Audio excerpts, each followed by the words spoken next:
Good morning, students. Today, we are going to discuss about your topic, Buddhism. It is from the unit 3, the first topic from Indian philosophy of education, Buddhism. Buddhism is a very important topic presently related to our state is also so many monasteries and so many Buddhistic monks we can see everywhere in entire Sikkim. So this is an important topic related to your examination point of view.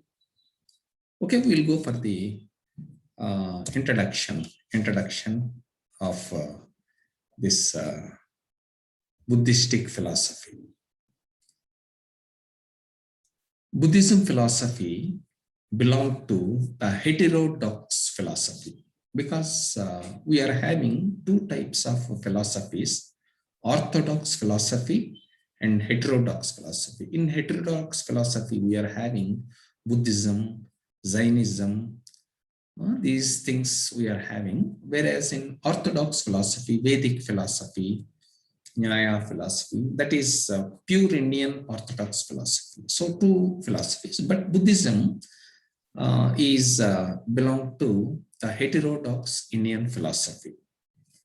Why we are studying this Buddhistic philosophy is Buddhism, it contribute a lot of things, a lot of values for this educational philosophy in the present era or in the present situation. Because of that, still it is established in 6th century BC under the Sakya dynasty by Gautama Buddha.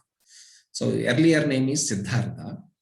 After enlightenment, he became Buddha. So it is before Christ, 6th century, it is started, but still we are studying because it contributed a lot of things for Indian educational philosophy. Okay, we'll briefly discuss about Buddha. Who is Buddha? Why he got enlightenment? So briefly we will discuss. Once Buddha is belong to the Sakya dynasty prince in 6th century. So generally these kings and princes, they will visit their country, what the things are going on. Likewise, he also, while going to the visit of his country people, he saw an old man, a sick man, and a dead body. 3 incidents he saw. That the old man is suffering with, generally, when we are young, we can go everywhere, our body is energetic. But our body is also that charming personality everyone is having in the young stages. But in old stages, that wrinkled faces, so many complications, they will get arthritis, high blood pressure, sugar, diabetes, like that, thyroid, so many other diseases automatically accumulated for the human beings. So the old man is suffering with some sort of old age dementia. Then he saw a sick man, because if any person is having sick, he will shiver, and also he will weak, and he is unable to walk, like that. So many complications we can see for a sick man, a deceased person. Then he saw a dead body. So he realized that, so everyone should one day, they have to die. So what is the, why that human beings are suffering? Why they are dying? So all these incidents, they detached from the external world. In the present, generally Prince is having so many luxuries.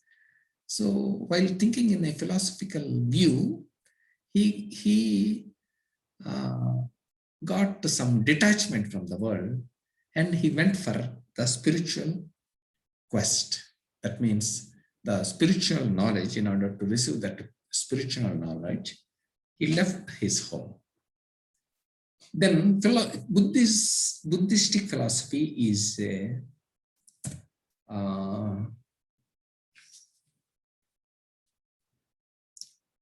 okay. So he went for the spiritual quest.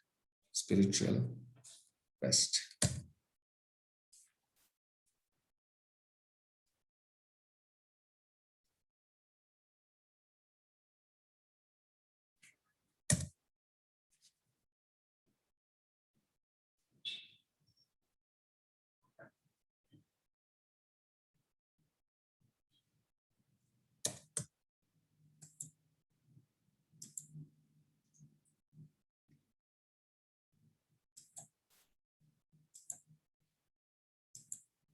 Okay. Then we'll go for the next slide. It is giving some, okay, some problem related. Okay. Okay. Okay. Okay. He was enlightened, so he became Buddha from Siddhartha. Established religious philosophy on his own. So after getting the knowledge, spiritual knowledge, after some time, he established his own philosophy as Buddhism, Buddhistic philosophy. So the earlier name of this prince is Siddhartha. Later on, he became Buddha after getting enlightenment. That is, after getting the spiritual knowledge. So his all his teachings, it is not related to Atma or Brahma. Atma is the soul which is embedded in the heart of a person, and Brahma is the creator, so that God. So he has not focused his attention towards the Atma or else towards the God, that means Brahma, but all his knowledge, all his potentialities, he focused on the human sufferings. Why these miseries are happening? Why human beings are suffering? So likewise, his entire knowledge related to his Buddhistic philosophy is based on the human suffering, and the human service also, because he has done so much of service for the humanity, human beings, so that his teachings were based on the entire analysis of actual problems of life, what the real things are happening in the life. So he analyzed all these things, and based on that knowledge he achieved by observing the things in the society, he composed his own literature. That literature is consisting of three types. Because of that, that literature is known as Tripitakas. Three means Tripitakas. That means three Pitakas. That is, first one is Vinaya Pitaka, second one is Sutta Pitaka, and Abhidhamma Pitaka. So they are the doctrines he has he wrote by observing the things in the world, three Pitakas. And after some time, the followers of Buddha, some clash happened between the followers after the death of Buddha, and the followers were divided, because some followers, they believed that it is the individual philosophy belong to man. So Hinayans and Mahayans. So other group, they concentrate on the community. So group philosophy. So likewise, the Hinayans believed that the individual philosophy, that is, man should strive for his own emancipation. So based on his own karma, he has to suffer. But Mahayans, they struggle for the welfare of the entire community, because their focus is on group philosophy. Group, anything happen from the group only. Likewise, these Hinayans and Mahayans, they were both, the followers were developed, and separate Buddhistic philosophy developed for both the disciplines. Then Buddha's teachings consisting of four noble truths and noble eightfold paths, 8 paths. So the first four noble truths are: life is full of suffering, because everyone is have their own sufferings. So life is full of suffering. So from birth to death, everyone is having their own suffering. Then second problem is cause of suffering. So what is the cause for the suffering? There is a cause and effect relationship, it is there. For example, if I am suffering with the financial problem, what is the cause? I want money. Money is the cause for my suffering. So likewise, every cause and effect relationships, it is the second point, second cause of suffering. Then third one is cessation of sufferings. So if I remove my thought from the mind that I don't need money, so that the entire thinking, if I vanished from my brain or from my mind, then that is the cessation of suffering. No need of money and no need of suffering. Then fourth path is path to liberation. Liberation means freedom. So that is the final ultimate thing is nirvana. We call it as nirvana. In Maslow's theory of motivation, we can go for the topmost order for any human being is self-actualization. Just like this self-actualization in Buddhistic philosophy also, the path to liberation is the ultimate goal is nirvana, that is receiving the mukti. So these four are the noble things, and eightfold paths are also there. They are also noble paths. They are also known as Ashtangika Marg. Ashta means 8. Ashtangika Marga, we call it. First one is the right insight. Every individual has a good thought or a good foresight, a good concept. It is also needed. Samyak drishti. Then everyone should possess right aspiration, good aspiration. So we want a good job. We want a good house. We want, so that is aspiration. It is common for every human being. That is samyak sankalp. Then right speech. We have to speak in a truthful manner and in a reliable manner. Samyak vak. That means we should avoid bad words, bad conspiracies, spreading of false information on others. So all these things should be avoided. So we have to speak in a right way. And right action, samyak karma. We have to do right things for our development, right things. So some social services are also there. Some right actions are also there. That is doing national service, social service, and clean and green in the departments. All these things are the right actions in the field of education. Then right livelihood. We have to live in a good life. Samyak ajivi. Samyak ajivi. Then right efforts.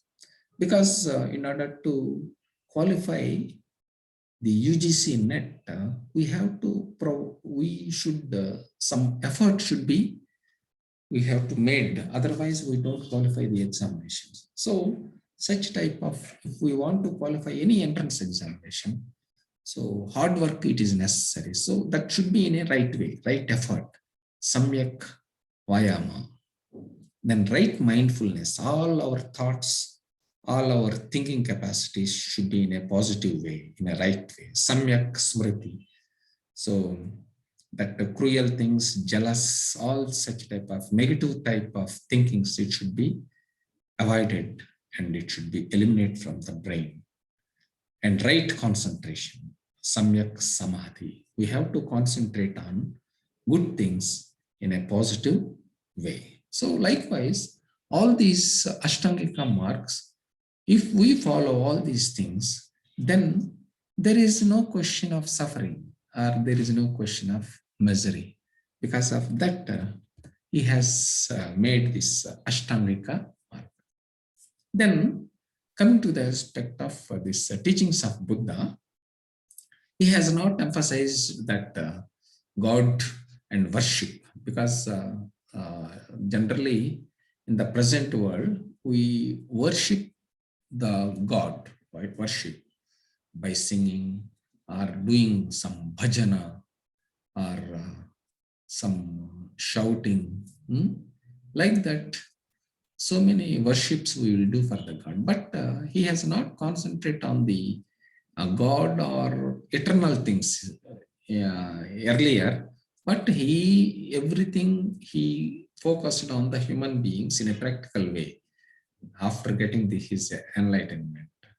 He also searched for God, but he himself never coined himself as God. But Buddhistic monks, everyone, they will treat Buddha as their God.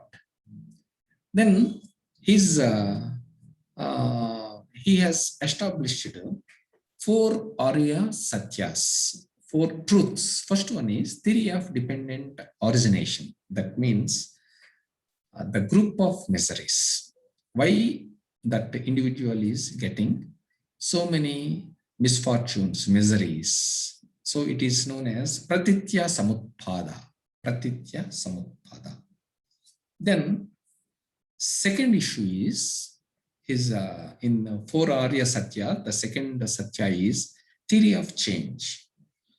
Any action can take place by a cause, and every cause should be, there is an action. And after that action, it should be continued for the next action. So likewise, that the momentary of actions will be continued.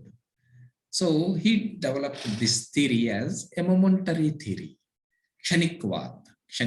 So it will be continued. Suppose if I am having a need, I will work for the need so that I will get the money. So I will continue to work because that living is essential for man and earning is also essential. So likewise, every day that momentary built, it is continued. So that is the theory of momentary. Then the theory of karma. Karma means the connection with the previous one followed to the next one. So suppose if we do good things, we will get good awards. Suppose if we do any bad thing, we will get the negative awards from that is legally we are going to be punishment. So if we do positive, we will get good things. So each moment is in connection with a previous and it is followed to the next one. So give the best you have and the best will come back to you again. Then the last one mark is the theory of non-existence of soul. Because no one can see the soul, because life is with the soul for the human being. But some doctrines also, they will say for animals, they are having only life, but they are not having soul. But only human beings are having life as well as soul. Soul is an eternal eternal being. It is given by God. So Atma. So it consisting of that every soul is consisting of 5 elements. There is a form. God created human beings in his own image. So our body and our form, our roop is nothing but it is just like the shape of the God. Then every human being has having feeling. So we will feel Vedana. Some negative feelings are there, some positive feelings are there. So we feel. Then every individual is having his own identification with a name, Sankhya, name.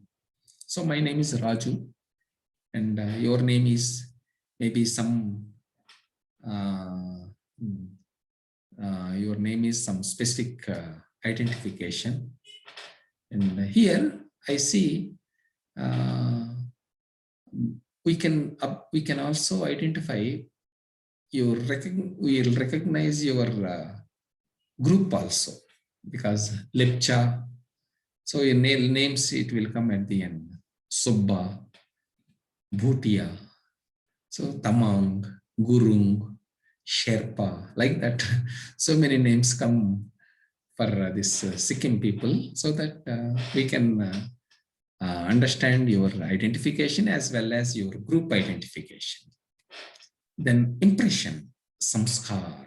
Education gives samskar. That means a quality impression.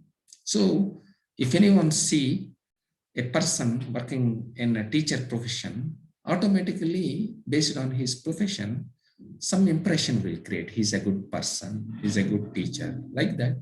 Some impression by observing the external and internal things of an individual. Then fifth one is knowledge of external things through self, bahya jnana.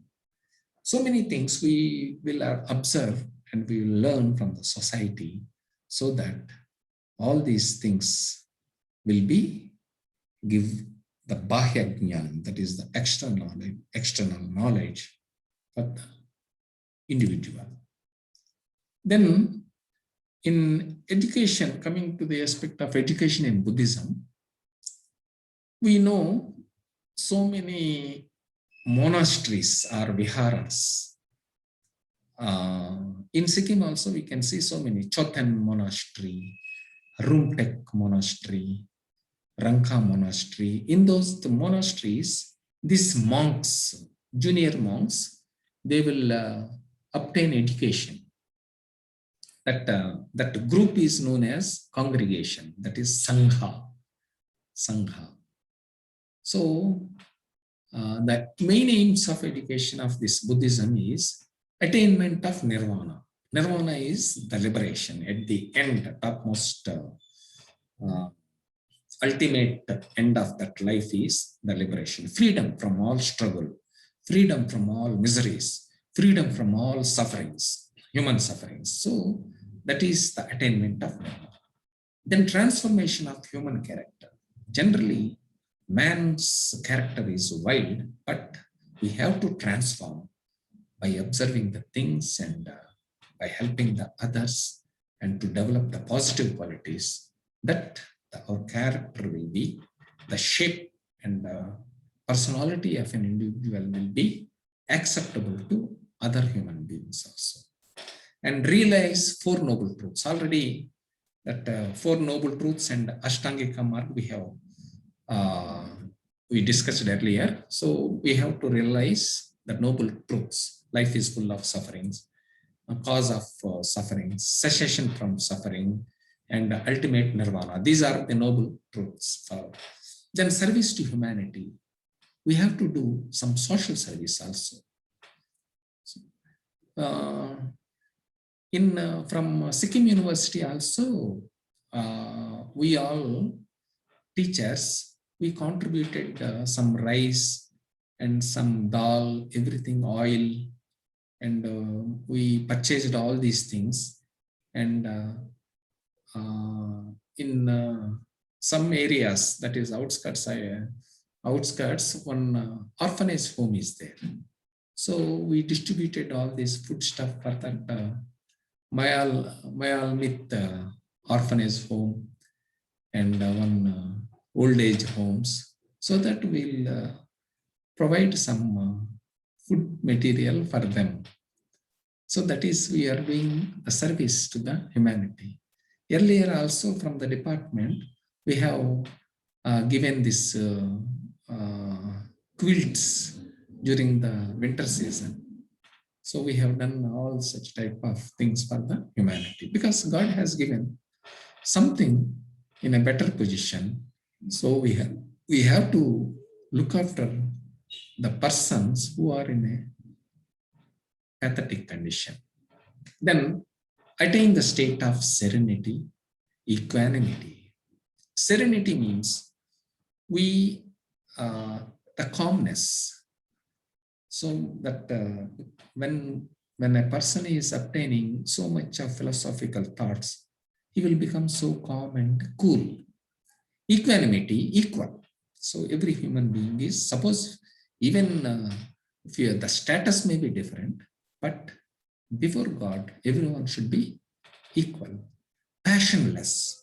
So the passion towards one thing, one aspect, and that is the desire in the heart, all such type of thoughts should be removed from the mind. Then self-possession, we have to depend upon ourselves beyond worldly pains and pleasures. So what we are having, we have to satisfy with our own things. So that is the main aims of education according to Buddhism. So those students who want to study education, Buddhistic education, they should cross 8 years, and that the main eligible age is 12 years. But the young monks also 8 years, they are admitted in that Sangha. Sangha is nothing but the group, that means congregation. That is a peer group. So in order to join in that peer group, that every monk should be take permission from parents, and they should be away from, their health should be good, because away from infectious diseases, and they are free from legal convictions and bondages. So those who are legally approved, they are also eligible to obtain this Buddhistic education. And during the period of this probation, they have to work.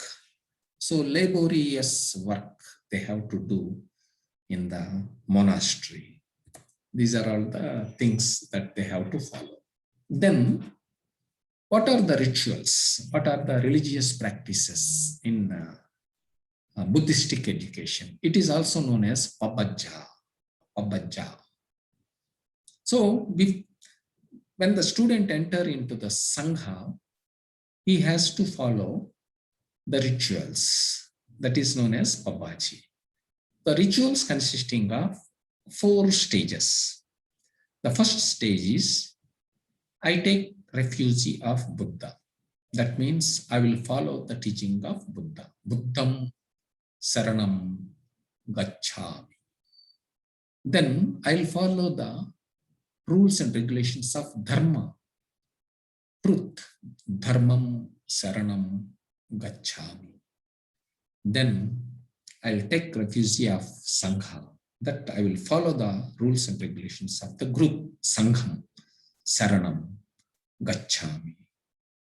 And I will follow the 10 rules of the monastery. That 10 rules are known as Shramanas. We will see what are the Shramanas, 10 rules. Earlier in Ashtangika mark, they are all in a positive aspect, but these 10 rules are the negative rules. That means that every individual should away from these, retain from these 10 rules. That is, retain from Shramanas. That means the first one is harming any living being. Harming any living being. So we should not hit, even if it is an animal like cat or dog, we should not hit, harm any living being. And taking what was not given. So if the thing belong to us, we can use, but if the things are not belong to us, we should not touch those things. The stealing, that robbery, it should not be done in monasteries. Then evil behavior in passion. So our behavior should be polite and it should be acceptable to every person. So evil behaviors, it should be avoided. False speeches, spreading false news or false things against our colleagues, it should be avoided. Using any intoxicating things like drugs, alcohol, all these things should be avoided in monastery. Eating at forbidden times, because that there is a time for everything and anything. That means breakfast is at 8 a.m., lunch at 1 p.m., and dinner at 8 p.m. Like that, some timing it is there. So eating forbidden times, it causes damage for the human body. Sometimes if any person, they will drink and they will take their dinner at 12 o'clock like that. All these things, it should be harmful for the body. Then dancing, singing, music, and dramatic performances should be avoided. So these things are right now, they are very essential in the present system of education. But in monasteries, these type of pleasures, that pleasure should be achieved from service. But these external performances should be avoided in monastery. The use of garlands, perfumes, unguents, and jewelry. Unguents is the creams for beautification.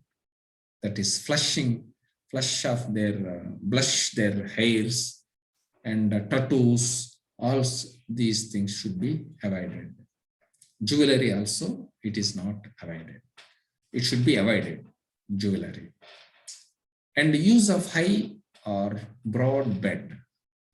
So they have to sleep in a simple way in a monastery, but not to use this foam beds or coir beds like that. Receiving gold and silver should be avoided. So the awards, you should be also avoided in while that the monks are staying in the ashram. So these 10 rules are essential to follow for the monks. Then male monks are known as bhikkhu, female monks are known as bhikshuni. So male monks and female monks have to do the things that eating of food collected from alms bowl, that is akshaya patra, one bowl, they have to collect that food from maybe from mess, or sometimes some people they will contribute. So they have to eat in an alms bowl. And wearing robes made of rags collected, because some people they will also contribute the clothes. Generally they are maroon color, that the Buddhists they will wear maroon color, and that the simple maroon color robes they have to, that clothes they have to wear. Then lodging at the roof of a tree. Generally in a monastery we don't have trees, but in olden days they have stay in the below bottom of the tree, but right now they are lodging in the monasteries. Using cow urine as medicine. It is one type of Ayurvedic medicine. Is still in Patanjali stores we can get this one, cow urine. They are also going to use this for the medicinal properties. And all the student monks were under the guidance of a senior teacher, Acharya, Upadhyaya. So the young monks, they will obtain education and knowledge, that is religious knowledge, Buddhistic knowledge, from a senior person. He will be known as Acharya or Upadhyaya.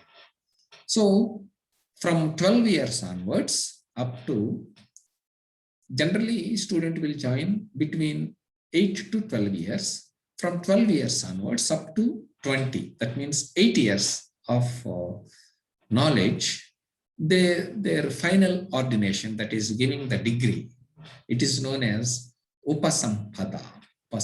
Then after achieving this 8 years of knowledge and 8 years of this religious literature, then they will be awarded as the senior monk. They will become the monks. That is the Buddhistic type of education. Then we will see in the Buddhistic curriculum the subjects like Dharma Shastras, that means the commandments. So what should we do for the society, dharma? Then Tripitakas. Already we discussed Sutta Pitaka, Vinaya Pitaka, Dhamma Pitaka.